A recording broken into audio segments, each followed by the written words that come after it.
සමහර වෙලාවට අපේ ජීවිතත් හරියට හඳක් නැති කළුවර අහසක් වගේ අපිට දැනෙනවා. හැම පැත්තකින්ම බාධක, ප්‍රශ්න, තනිකම අපට දැනෙන්න ගන්නවා. ඒත් ඒ අඳුර ඇස්සේ වැළපෙනවා වෙනුවට තව කෙනෙකුගේ ජීවිතය එළිය කරන්න එක පුංචි පහනක් දැල්වන්න අපට පුළුවන් නම් මං හිතන්නේ ඒක තමයි මිනිස්සෙක් විදියට අපිට කරන්න පුළුවන් උතුම්ම පින. අපි ඉන්නේ අඳුර වෙන්න පුළුවන්. අපේ හිතේ ලොකු වේදනාවක් තියෙන්න පුළුවන්. හැබැයි තව කෙනෙක්ව ඒ අඳුරෙන් ගලවා ගන්න අපි දෙනේ පුංචි ආලෝකය. අන්නේ ආලෝකය තමයි දවසක අපේ ජීවිතත් ඒක ආලෝක කරන්නේ. අනුන් වෙනුවෙන් පහනක් දැල්වනකොට මුලින්ම එළිය වැටෙන්නේ අපේ මතටයි.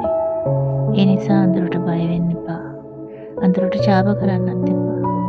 පුළුවන් හැම වෙලාවකම කාට හරි එළියක් වෙන්න උත්සාහ කරන්න. අන්තිමට අපිට ඉතිරි වෙන්නේ මම අඳුරේ හිටිය තව කෙනෙක්ගේ ජීවිතයට ආලෝකයක් වුණා කියන ඒ නිහතමානී සතුට විතරමයි. ඒ සතුට විතරමයි.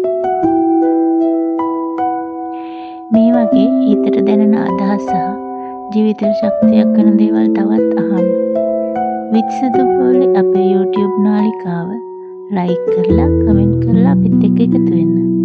අදත් කාගේ හරි ජීවිතයකට පුංචි හරි ආලෝකයක් වෙන්න උත්සාහ කරන්න.